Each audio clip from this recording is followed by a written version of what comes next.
When someone says that's not what actually happened, they're rewriting history, and you need to know how to spot it. History gets rewritten every single day. Not in textbooks necessarily, but in conversations, in media, in the way we talk about events. The sentence that signals a rewrite is deceptively simple. It sounds innocent, it sounds reasonable, but it's the verbal equivalent of someone erasing the chalkboard and starting over. The sentence is, actually what really happened was, that phrase in that order is a red flag. Not always, not every time someone corrects something they're being dishonest. But when you hear it, especially in a heated conversation or a politically charged moment, pay attention to what comes next. Here's why this matters. Our brains are pattern-matching machines. We believe things that fit into the stories we already know. When someone introduces a correction with, actually, what really happened was, they're not just adding information. They're repositioning themselves as the authority. They're saying everyone else got it wrong, and they have the real version. The power of that sentence lies in its structure. It has three components working together. First, the word actually signals surprise. It implies that the common understanding is mistaken. Second, what really happened claims exclusive access to truth. And third, the phrase itself often comes with a tone of certainty that makes people hesitant to push back. History rewrites happen for lots of reasons. Sometimes it's innocent. Someone genuinely has better information and they're sharing it. But other times it's strategic. People rewrite history to justify present actions. They rewrite it to make themselves look better. They rewrite it to delegitimize their opponents. They rewrite it to control a narrative. Think about how this works in practice. A politician might say, actually, what really happened was that our party was always the one fighting for civil rights. A corporation might say, actually, what really happened was we never knew about the environmental damage. A family member might say, actually, what really happened was you were always the difficult one. Each of these rewrites serves a purpose. Each one changes how people understand the past, and that changes how they act in the present. The tricky part is that sometimes the rewrite is partially true. It's not a complete fabrication. It's a selective telling. It emphasizes certain facts and downplays others. It's a reframing. And reframing feels like truth because it contains truth. So what do you do when you hear that sentence? You pause, you ask yourself, is this person adding information, or are they replacing information? Are they clarifying something that was genuinely unclear, or are they erasing an inconvenient part of what happened? You also remember that the person who tells the story controls how people understand it. That's not a cynical observation. That's how human memory works. We don't store events like video recordings. We store them as narratives. And narratives can be shaped. History is constantly being rewritten by people who have access to microphones, platforms, and authority. But it's also being rewritten in smaller ways, in conversations you have every day. And the sentence that signals the rewrite is almost always the same. Understanding this one pattern gives you a tool. It doesn't make you immune to manipulation, but it makes you aware. It makes you question. And that's where critical thinking starts. So here's what that sentence sounds like. Someone will say, that's not what really happened. Or they'll say, the real story is different from what you've been told. Or the slightly more aggressive version. They've been lying to you about this the whole time. Notice what's happening in that phrasing. It's not presenting new evidence. It's not walking through primary sources or pointing to documents you can verify yourself. Instead, it's claiming access to a hidden truth. It's positioning the speaker as someone who knows what actually happened, while everyone else has been deceived. This works because it flatters the listener. You're being told you're smart enough to handle the real story. You're being invited into an exclusive circle of people who see through the fog. That's psychologically powerful. Our brains like being part of an in-group. We like feeling like we've discovered something others missed. But here's where it gets important. Legitimate historical revision doesn't sound like that. When historians uncover new evidence, when scholarship moves forward, the language is different. They say things like, new documents suggest, or we now have evidence that contradicts the earlier narrative, or here's what the sources actually show. They cite those sources. They explain the methodology. They acknowledge what was previously believed and why the new evidence changes that picture. The rewriting sentence bypasses all of that. It skips the evidence phase entirely and goes straight to the conclusion. It asks you to trust the teller rather than verify the claim. This matters because rewriting history is actually a real thing that happens. Scholarship does evolve. We do learn things that change how we understand the past. But the mechanism of that change is evidence, not assertion. It's the slow work of research, not the quick hit of a provocative claim. When you hear that one sentence, the question to ask isn't whether the claim is true or false. You don't have enough information yet to know. The question is whether the person saying it is willing to show you their work. Are they pointing you toward sources? Are they explaining how they came to this conclusion? Are they acknowledging what the mainstream view is, and specifically why it's wrong?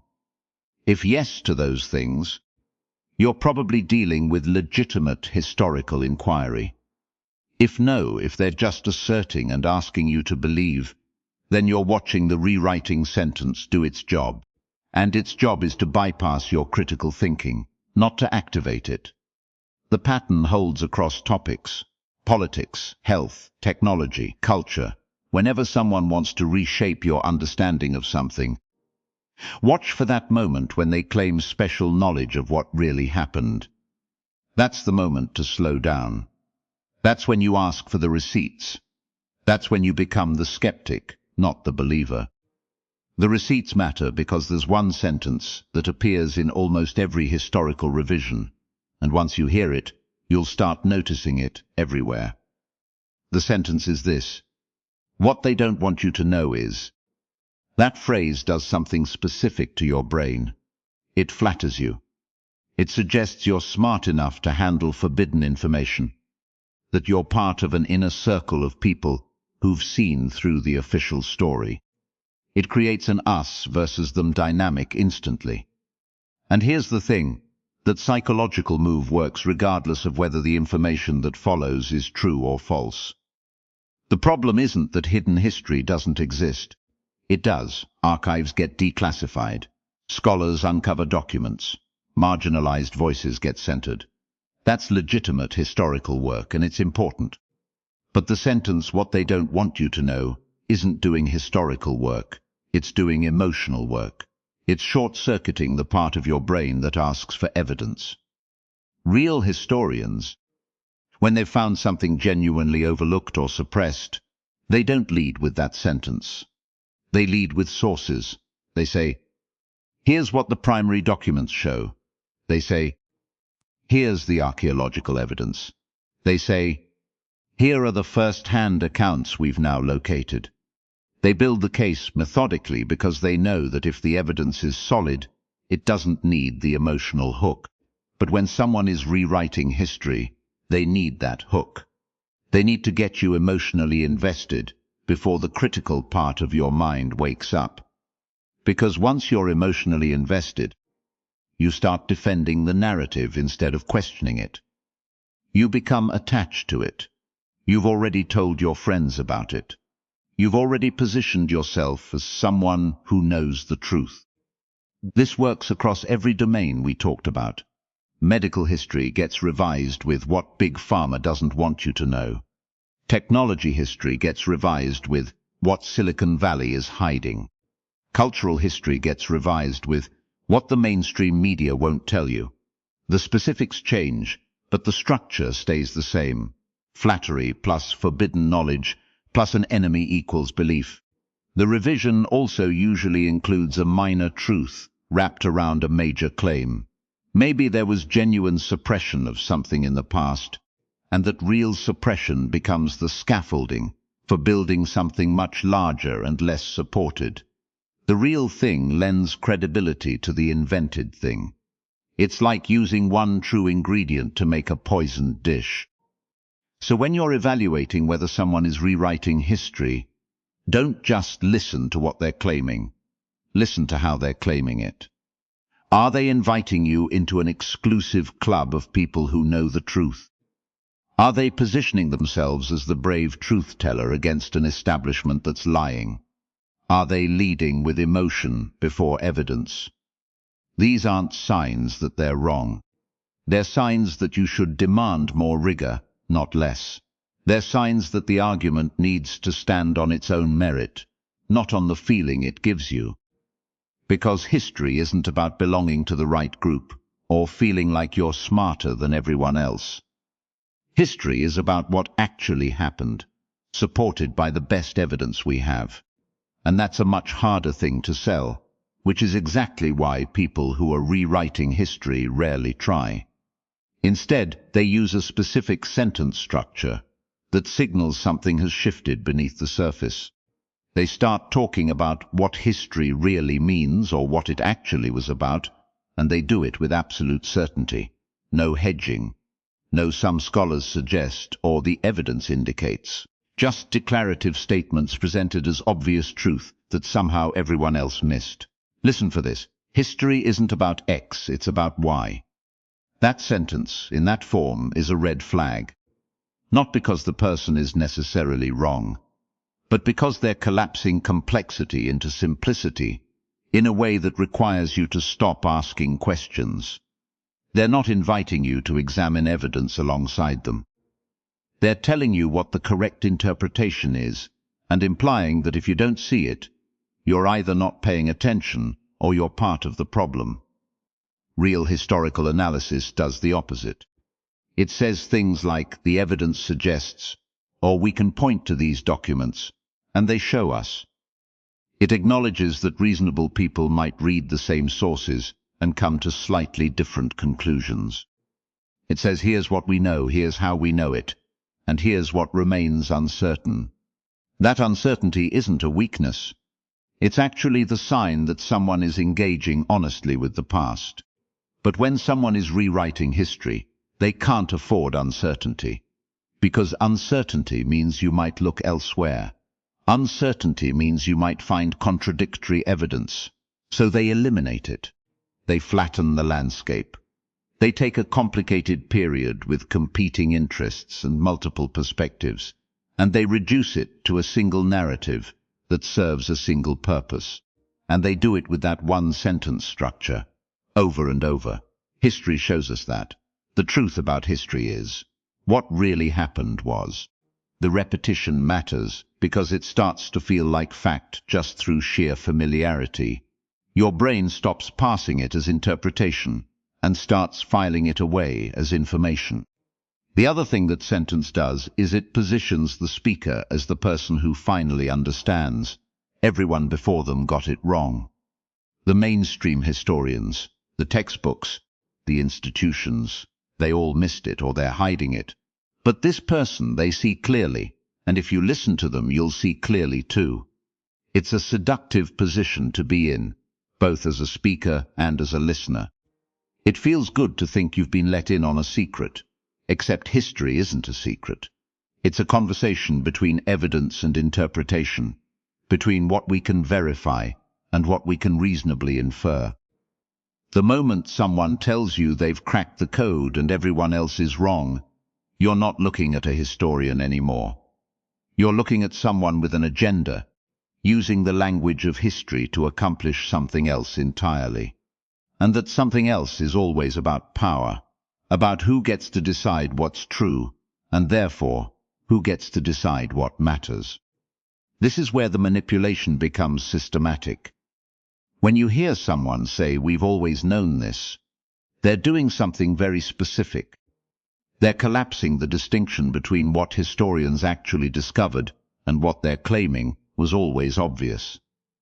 It's a rhetorical sleight of hand that sounds innocent, but it's anything but. Real historical scholarship moves the opposite direction. A historian says, we didn't know this until we found these documents, or we misunderstood this because we weren't asking the right questions. They're honest about the gap between past ignorance and present understanding. They acknowledge that history changes, not because the past changes, but because we gain access to better evidence or develop better frameworks for interpreting it. But someone rewriting history doesn't say that. They say we've always known, or it was always there, or people just didn't want to admit it. What they're doing is retroactively collapsing the timeline. They're erasing the actual moment of discovery. And why? Because admitting discovery means admitting that someone else, maybe a different group, maybe a different nation, maybe a different discipline, found something important that the existing narrative had missed. That's humbling, that's honest, but it's not useful if your goal is power. The sentence that reveals the agenda is almost always some variation of the real history is. Notice the possessive, the real history, not a newly discovered history or a previously overlooked history. The real history, as if there's one true version and everyone else has been lying or deluded. That construction does two things at once. It claims absolute authority while simultaneously delegitimizing every other interpretation. It's not an argument. It's a power move dressed up as scholarship. When you hear that phrase, ask yourself what's being erased. What version of events is being replaced? Who benefited from the old version?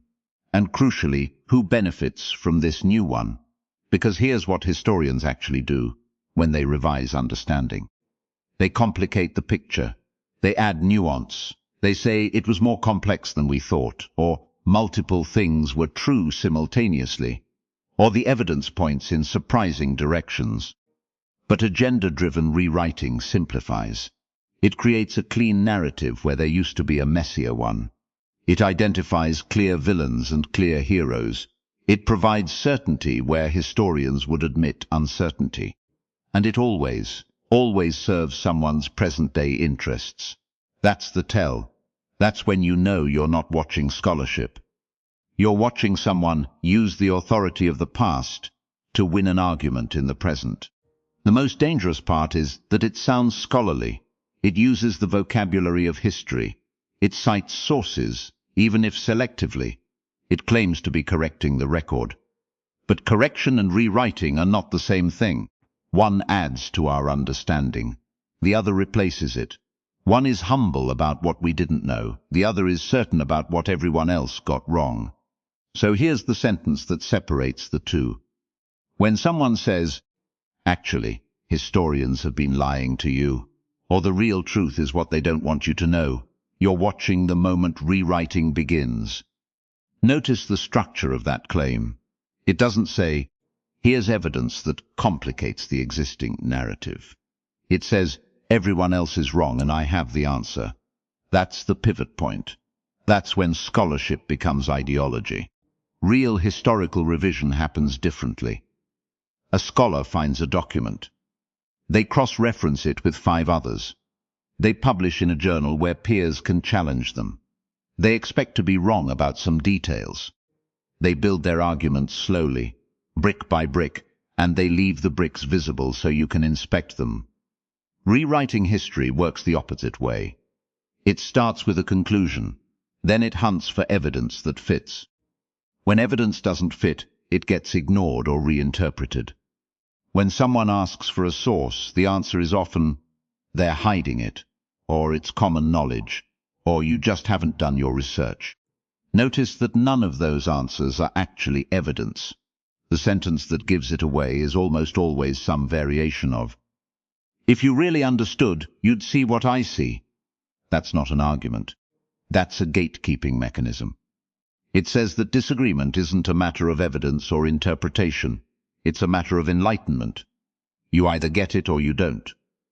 Real historians disagree constantly. They disagree about what documents mean. They disagree about which sources matter most. They disagree about how to weigh competing evidence. But they disagree in public, with citations, with specific points of contention. You can follow the disagreement. you can see where they diverge. When someone is rewriting history, disagreement becomes something else. It becomes a sign that you're not thinking clearly. It becomes proof that you've been indoctrinated. It becomes evidence that you're defending a false narrative because you're emotionally invested in it. That's the real tell. Not the vocabulary, not the sources, not even the tone. It's the claim that understanding requires abandoning critical thinking instead of sharpening it. A person correcting the historical record says, "Here's what we missed. Here's why it matters. Here's how it changes what we thought we knew." A person rewriting history says, "Everyone else is asleep. Wake up." One invites you to examine the evidence. The other invites you to join a group of people who see the truth that others can't. One is about history. The other is about belonging. The stakes of that difference are enormous. Because once you accept that disagreement means someone is lying or sleeping or brainwashed, you've closed the door on actual conversation. You've made it impossible to be wrong about anything, because being wrong would mean you're part of the conspiracy. Historical rewriting doesn't happen because someone found a new document. It happens because someone found a new audience. And that audience wants certainty more than accuracy, wants enemies more than complexity, wants a story where they're the ones who finally understand. The sentence that reveals it is the one that makes understanding feel like a moral achievement instead of an intellectual one. When someone says, "They don't want you to know this," they're doing something specific. They're converting doubt into virtue. They're making skepticism feel like courage. And that's the moment the rewriting has already started, because real history is uncomfortable. It's full of accidents and contradictions and people who were partly right and partly wrong. It's full of things that happened for boring reasons: economic incentives, miscommunication, inertia. Nobody built a statue for inertia, so we don't talk about it much. But when you tell someone, the real story is that a specific group deliberately hid the truth, you've just given them a narrative with heroes and villains. You've given them a reason to feel special for knowing it. And most importantly, you've given them permission to stop investigating. Because investigation is what you do when you're uncertain. Once you've found the hidden truth, investigation becomes betrayal. This is why the rewritten history always has a secret. It has to. The secret is what makes the believer feel like an insider. The secret is what separates them from the people who are still asleep, still fooled, still trapped in the official version. Without the secret, there's no community. Without the secret, they're just another person with an opinion. So they'll find one, or they'll create one. They'll take a fact that's genuinely obscure, something that's actually hard to find, and they'll treat it as though it was deliberately hidden. They'll take a detail that's complicated and make it sound like a cover-up. They'll take a story where the truth is murky and paint it in absolutes. And the sentence that reveals this is the one where they start offering certainty about motives. Not about what happened, about why. They wanted to erase this. They needed to control the narrative. They couldn't let people know. These sentences are the giveaway, because motives are the one thing you can't actually know from historical evidence. You can know what someone did. You can sometimes know what they said about why. But their internal certainty, that's interpretation dressed up as fact. When someone starts telling you what historical figures secretly wanted, what they deliberately conspired to hide, what they feared people would discover, you're watching history get rewritten in real time. Because they've stopped asking what the evidence shows and started asking what story would make them feel right. The people doing this aren't necessarily dishonest. They often genuinely believe it. But belief isn't evidence. Certainty isn't accuracy. And the moment you feel that rush of understanding, that sense that now you finally see what others are too blind or too controlled to see, that's the moment you should pause. That's the moment to ask yourself whether you're learning history or joining a community that requires you to believe it a certain way. The rewritten history always feels like enlightenment. That's how you know it's working. So how do you actually spot it happening in real time? There's a sentence that appears over and over, and once you know what to listen for, you'll hear it everywhere. The sentence is, "They never taught us this in school." Now, sometimes that's just true. Schools have curriculum limitations. They can't teach everything. But pay attention to what comes after that sentence. Because there's a difference between learning something genuinely new and being told that what you learned before was a deliberate lie designed to keep you ignorant. The rewritten history always includes that accusation. They were hiding this from you. Your teachers were complicit. The institutions were corrupt. And suddenly, the person telling you this new version isn't just adding information. They're positioning themselves as the one person brave enough to tell you the truth. Everyone else is too afraid to say. Here's what makes this powerful. It flatters you. It says you're perceptive enough to see through the official story. You're not like the masses who swallow whatever they're fed. You've woken up, and that feeling is real.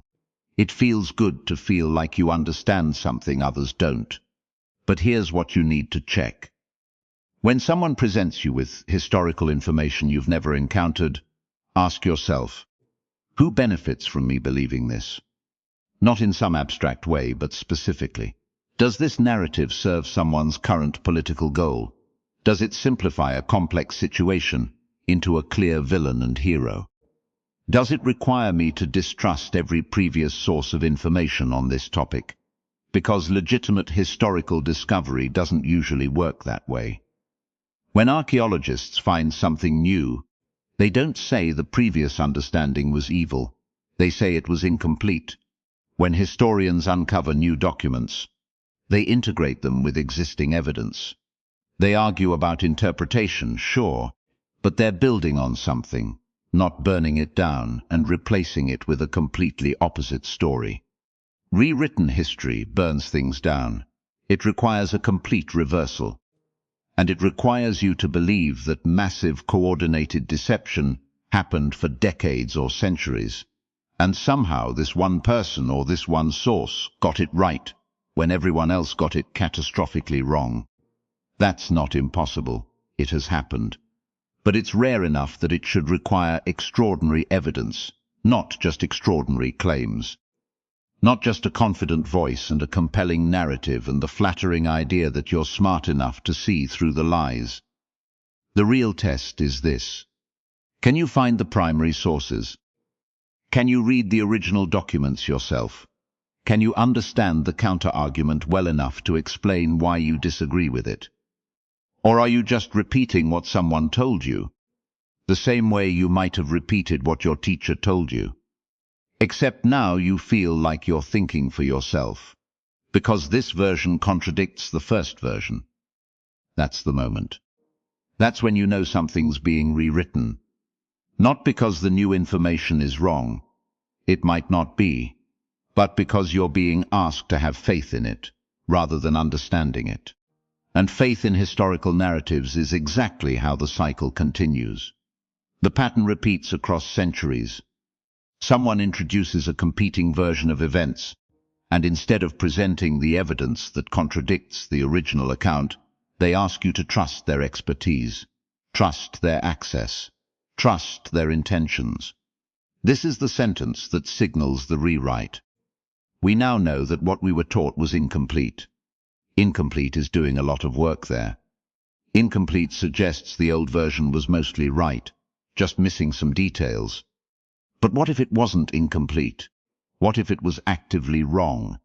Then the word choice matters enormously, because incomplete feels like an upgrade, a patch, a software update that doesn't require you to question the entire system. The historians and researchers making these corrections often genuinely believe they're serving truth. And sometimes they are. But the mechanism of how they present it, the rhetorical move of "we now know," creates a permission structure for everyone else to stop asking questions. Once you've accepted that the old version was incomplete, You've already agreed that the new version is more complete. You've accepted the hierarchy. You've agreed that someone, somewhere, has access to fuller truth than you do. This is why the sentence matters so much. It's not about the specific facts being debated. It's about who gets to decide when a narrative has been sufficiently rewritten that everyone should move on. Because once that shift happens, challenging the new version feels like you're defending the old incomplete one. You're cast as someone clinging to outdated information. The rewrite succeeds not when the evidence is overwhelming, but when the social cost of questioning it becomes too high. When the sentence has been spoken enough times that repeating it feels like intellectual honesty rather than intellectual surrender. And here's what makes this particularly insidious. The people spreading the rewritten version often aren't lying. They genuinely believe the new narrative. They've read different sources, interpreted evidence differently, or had access to documents that changed their minds. That's not dishonesty. That's how understanding actually develops. But the moment they stop showing their work and start asking for faith instead, the mechanism shifts. The goal changes from "let me show you why I believe this" to "let me establish that I'm the kind of person whose beliefs should be trusted." You can feel the difference. When someone is genuinely trying to convince you through evidence, they invite scrutiny. They expect pushback. They welcome it, actually, because it gives them a chance to clarify. But when someone is rewriting history, they don't invite scrutiny. They acknowledge it briefly. Yes, the old version existed. Yes, it was taught in schools, and then move past it. They treat the old version as something we've collectively outgrown, rather than something we need to actively disprove. The sentence does this work silently. We now know. 3 words that shift the entire burden of proof. Suddenly, you're not asking them to prove the new version is true. You're asking yourself why you're still holding on to the old one. And that's when the rewrite has already won, because you've accepted the frame. You've agreed that knowing better is the natural direction of history, and that anyone resisting that direction is simply refusing to move forward. But here's the sentence that reveals when they're doing it deliberately. When you hear someone say, "Well, that's just how we understand it now," you're watching a historical rewrite in real time. Not a correction. A rewrite. The difference matters. A correction acknowledges that the old version existed, that people believed it, and that new evidence changed the picture. A rewrite erases the old version from having ever made sense. It treats the past like a draft that was always wrong, waiting to be fixed by the present. Listen for that phrase. That's just how we understand it now. It sounds innocent. It sounds like progress. But what it's actually doing is collapsing the distance between then and now. It's saying the past should have known what we know. It's saying that people in 1950 or 1850 or 1350 were simply mistaken about their own world, their own logic, their own reasons. The rewrite doesn't say, "Here's what we've learned." It says, "Here's what was always true, and people were just too ignorant to see it." And once you accept that framing, you've accepted that understanding is unidirectional. That time only moves one way intellectually. That every generation before us was less enlightened, and every generation after will be more enlightened than we are. That's when history becomes a weapon. Because if the past was always wrong, then the present is always right. And if the present is always right, then anyone disagreeing with the present is disagreeing with truth itself. They're not just wrong. They're resisting reality. This is how rewrites survive. They don't ask you to believe something new about the past. They ask you to believe something about time itself. They ask you to believe that the arrow of history only points one direction, and that direction is toward us, toward our understanding, toward our values. The people who lived in the past didn't have access to our information. That's true. But they had access to their own information. They operated within their own logic. They made choices that made sense to them for reasons that made sense to them. A rewrite doesn't care about that. It just cares about making the past look foolish. And the genius of the phrase is that it sounds humble. That's just how we understand it now. It sounds like you're admitting you might be wrong someday too. But you're not. You're actually doing the opposite. You're saying that being wrong is something that only happened before. Something that only happened to them, not to us, never to us. Because if understanding only moves forward, if the arrow only points one way, then we're at the tip of it. We're the closest to truth that humanity has ever been. And anyone who doesn't see what we see is simply lagging behind. They're not thinking differently. They're thinking less. That's the sentence that wins rewrites. Not because it's obviously false, but because it's obviously true in a way that makes you stop asking questions. It feels like the natural order of things. And once you stop questioning it, the rewrite is complete. The genius of that sentence is, it doesn't ask you to believe something new. It asks you to stop believing something old. There's a difference. When someone tells you an outright lie, your brain pushes back. You fight it. You demand evidence. But when someone tells you a simplified version of the truth, your brain accepts it as an upgrade. It feels cleaner, more efficient, less complicated. This is why the most effective historical rewrites aren't the ones that contradict what came before. They're the ones that just compress it. They take a messy, complicated story and flatten it into something memorable, something that fits on a bumper sticker. And the moment that compression happens, the original complexity starts to fade from public memory. Not because people are stupid, but because human brains aren't built to hold on to nuance when a simpler version is available. Think about how this works in practice. A historian might spend a decade documenting how an event happened through the intersection of economics, personal relationships, accidents of timing, and individual choices. But if someone else comes along and says that same event happened because of one clear cause, one obvious villain, one simple moral lesson, that version wins. It wins because it's easier to teach. It's easier to remember. It's easier to build a narrative around. And here's where it gets dangerous. Once enough people believe the compressed version, going back to the complicated version feels like you're being deliberately obscure. It feels like you're making excuses. It feels like you're hiding something. So the people who actually know the full story start to stay quiet. They stop teaching it because they know it won't stick anyway. And within a generation, the compressed version becomes what everyone knows. The original becomes what almost nobody knows.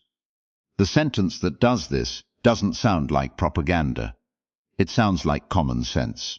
It doesn't feel like manipulation. It feels like clarity. And that's exactly why it works. Because the human brain has a bias towards simplicity. We evolved to make quick decisions with limited information. We're built to take the easiest explanation and move on. That was useful when you needed to decide whether something in the bushes was a threat.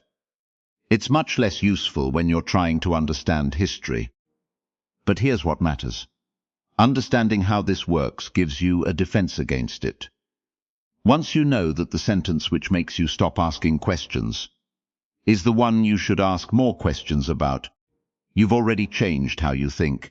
You start to notice when a story feels too neat, when a cause seems too singular, when a moral feels too clear. Those are the moments when someone might be rewriting history right in front of you. And unlike the people who don't see it coming, you'll have a chance to push back, to ask what's being left out, to demand the complicated version, to keep the real story alive. That power matters more than you might think. Because history isn't just what happened. It's what we agree happened. And the moment we stop questioning the story, we lose control of it. You've now seen the pattern. You know what to listen for. That one sentence that feels too simple. That moral that lands too cleanly. That version of events where everyone fits neatly into hero or villain. Those are your warning signs. They're the places where someone is deciding for you what the past means. The people who rewrite history don't usually do it with a lie so obvious you'd catch it immediately. They do it by leaving things out, by emphasizing one detail and burying another, by telling you a true story that happens to be incomplete. And once that incomplete story becomes the official one, it's harder to change than if they'd just made something up. But you're different now. You're listening differently. When someone tells you a story about what happened, you're going to notice if it's too clean. You're going to catch yourself wanting to accept the easy version, and you're going to stop. You're going to ask what's missing. You're going to wonder who benefits from this particular way of telling it. That's not cynicism, that's literacy. That's the difference between being told history and understanding it. The real version is always more complicated than the simple one. It has more characters, it has more motives, it has contradictions, and people who were right about some things and wrong about others. It's messier, it's harder to remember. It's also true in a way the simplified version can never be. So when you hear that one sentence, when you feel that click of a story falling into place too perfectly, when someone is giving you history that feels like it was designed to make you feel a certain way rather than think a certain way, that's your moment. That's when you speak up. That's when you ask the question they didn't want you to ask. Because history belongs to everyone, not to the people with the loudest voices or the best marketing, not to the people who get to tell the story first.